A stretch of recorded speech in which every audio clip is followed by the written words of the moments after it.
Coming up on the next Mystic Fix, we're going goth and visiting the dark side and taking a trip with Kabbalah. Join us.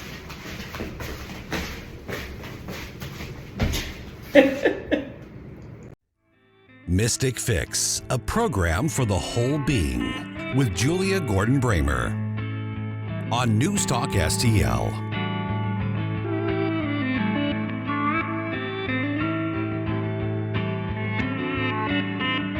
Welcome to Mystic Fix. I'm Julia Gordon-Bramer. I'm an author, a poet, a scholar of mysticism, and a professional tarot card reader.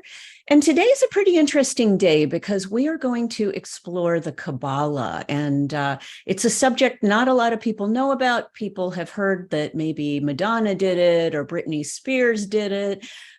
Some people wore little red thread bracelets around their wrists, but nobody really knows what it is and what it encompasses. We are going to be talking about Kabbalah and especially Kabbalah and writing with author Sherri Mandell in the first part of Mystic Fix. In our second part, we're going to meet Frater Tenebris and learn about the dark side a little bit. So hang tight. Here we go. Welcome, Sherri Mandell. You are the author of the Kabbalah of Writing, and you're speaking to us all the way from Israel, which is so cool. Thanks for working out the time difference. Yeah, thank you for having me. You bet. So I first learned a little bit about Kabbalah. I mean, does anybody become an expert on Kabbalah? I almost wonder, because I've been studying it for maybe about a decade or so. I found it through, I'm a scholar of the poet Sylvia Plath and her husband, Ted Hughes. And Ted Hughes used to write that he studied Kabbalah. And I have found a lot of evidence of it in Plath's work. But when I speak of it to anybody, they go fuzzy, and most people don't even know what Kabbalah is. So, I try to explain it like it's kind of the blueprint for how the universe works. But maybe you have a better definition to get us started. Well, first of all, I deal mostly with the Sefirot. And the Sefirot, I think, you're correct, that it's like a blueprint of the world. But it's a blueprint, it's like God's design program. So it's how God sends energy to the world, but it also describes our inner psyche and personality and soul. But Kabbalah itself, Kabbalah means to receive in Hebrew, lekabel, and it's actually the tradition that is a commentary on the Torah, and more specifically, usually about the creation of the world.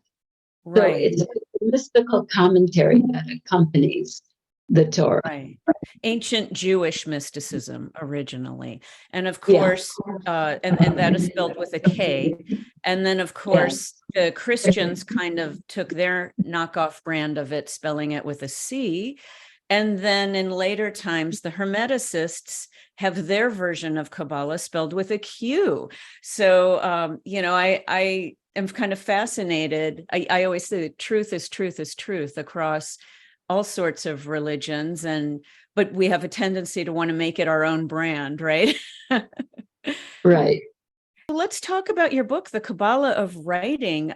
How does one incorporate principles of Kabbalah into the written work? Well, as we said, the Sefirot are like the divine architecture of the world.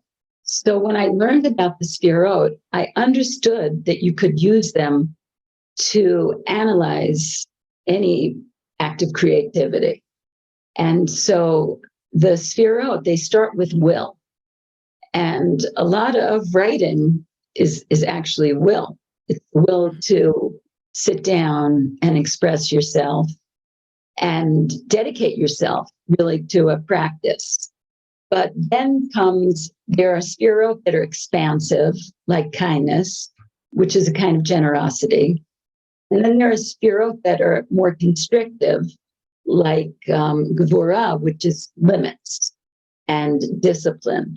And they merge to create something called harmony.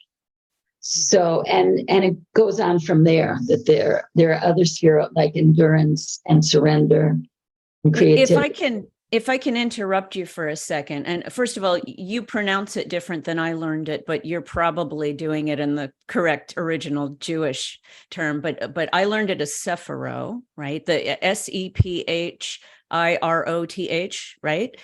Yeah, but it's actually Hebrew. Hebrew. Sphirot. Okay, yes. And but so people who don't know what that is, these are stations on the Kabbalah tree of life, correct?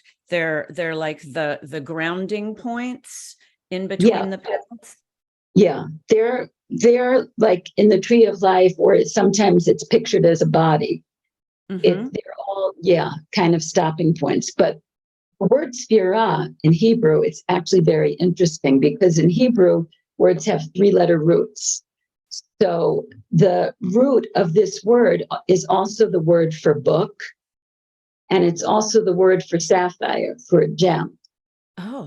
So in a way, in Jewish mysticism, there's an idea that the world is God's book, and we're kind of pages or letters in that book. I love that. It all connects to that word sphira. And it's also the root of also mispar. Mispar is number. So it's also relates to numbers and to sort of counting yourself. Yeah. Gosh, I should probably have you on to just talk about Hebrew, because I'm fascinated with the dimensions of a single letter in Hebrew and everything it contains. It's pretty incredible. That's a magic language all by itself. So how would an artist, how would a writer saying, well, I want to use these principles of Kabbalah, how would they do that?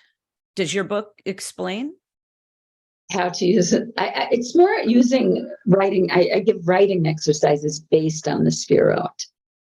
So each Sphira offers a kind of abundance of exercises based on the principle.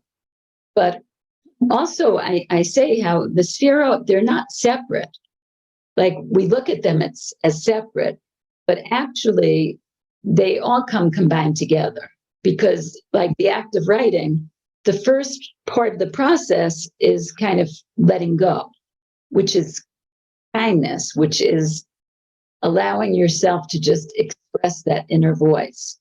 But after you've done that, most often, then you're going to go back and revise. Revision has to do with Gevurah, with limiting. But they're intertwined, because you can't limit yourself without first having that kindness to yourself. Let yourself be generous with your expression.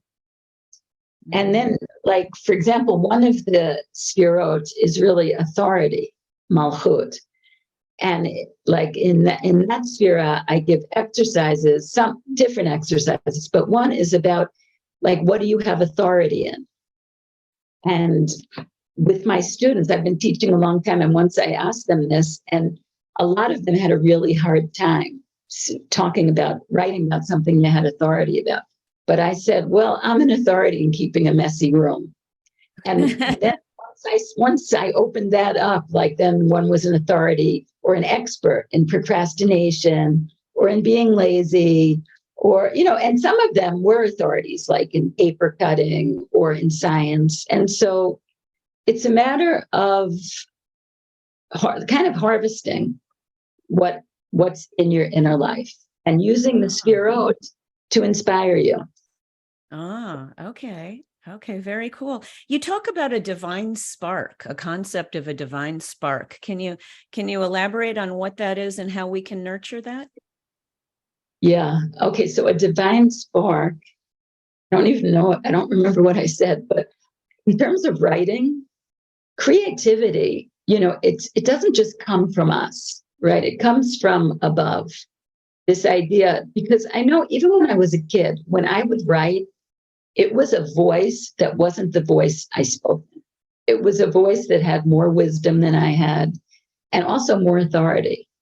And I think that's the divine spark, and that God puts his light into all of us. And it depends how we express it. You know, a lot of us can express it by the deeds we do in the world. I think when we write, because there's writing, and then there's writing what you know, but then there's discovering what you don't know. And then there's some sort of revelation when you work with that to try to understand what it is you're really trying to say. And I think that revelation comes with God's, I don't know, permission or God's assistance, because that's true creativity. When you're saying something, at least to yourself, that you haven't thought or said before. Sure. Yeah, I think we write until we understand ourselves, maybe, or an idea. I know so many people who consider writing a form of channeling, as I do. Do you consider automatic writing in that same vein? Well, I think automatic writing is like the first draft. But for most of us, our first draft is often more for ourselves. I always say save the first draft, because that has the energy. Mm-hmm. But if you're trying to communicate something to an audience, then eventually you have to figure out what your theme is, unless you're a genius, you know, and then like whatever comes. But for most of us, we're not geniuses. So we have to then try to focus in from that, you know, automatic writing or the first draft, and see what it is we're really trying to say. And I think when you try to understand what your point is, or what your theme is, or what's being repeated over and over, then you come to some sort of insight, because I think that's what we're reading for and writing for, is to find those moments of insight, which are also like epiphany, the root of the word in Latin, as far as I understand, is the appearance. So maybe that's what you were referring to with the spark of God. Okay, yeah. Sherri, how long have you been a student of Kabbalah? Since, you know, I didn't grow up religious, and I didn't study anything having to do with Torah or Kabbalah till I moved to Israel. So, but right away, once I started studying Judaism and Torah, I had a teacher who talked about Kabbalah and talked about the Sefirot. And once I heard about the Sefirot, I was just really fascinated by them. Sure. Right. Yeah. But I'm not, it's more that I use the framework of the Kabbalah, because I'm not like an expert in Kabbalah. Right. Yeah. When I first found, you know, just diagrams of the tree of life, I've got one on my wall, but I don't want to take it down. It'll take too much time. But it's, you know, it mirrors all of the, what a lot of people would call pseudosciences, you know, but there's astrology in there, and there's numerology in there, and there's, I've even seen mythology. And of course, I'm a professional tarot card reader, and the tarot cards have been assigned to each station on the tree of life, and each path. And yeah, and this, as you were saying about the oneness, and every station is imperative to becoming a whole self-actualized person, right? You could even look at it as sort of a Maslow's theory of actualization, or whatever he called it there. That God self being at the top of it. And yeah, it's a very beautiful concept. What would you like your readers to take away from the Kabbalah of writing, or Kabbalah, or however you want to pronounce it? Yeah.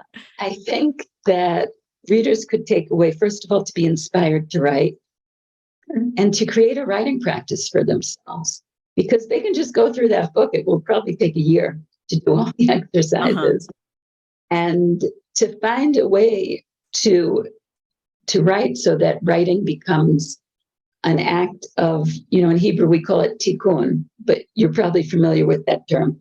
I am. Of healing. It's of repair. And I think if you go through all the Sefirot and work all the exercises in the book, that it can create a kind of tikkun, a kind of repair for the self, and maybe even for the world. Exciting. Could you leave us with one exercise?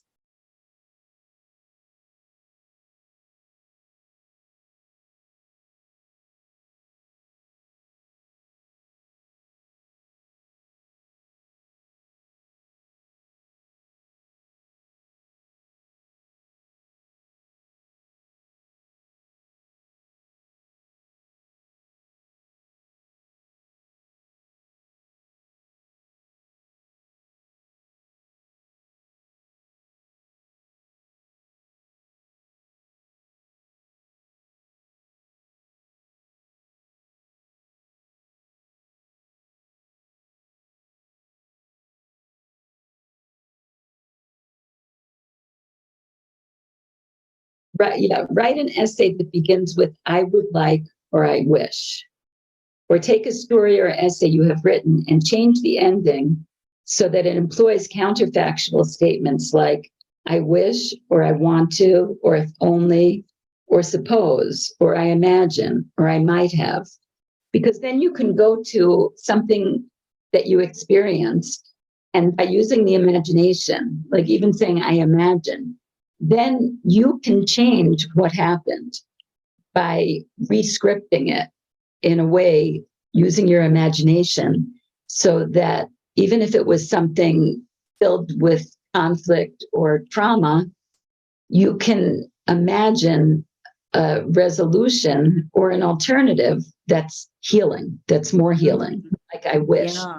So it doesn't change what happened, but it adds a layer around it where there's the opportunity for an imaginative alternative.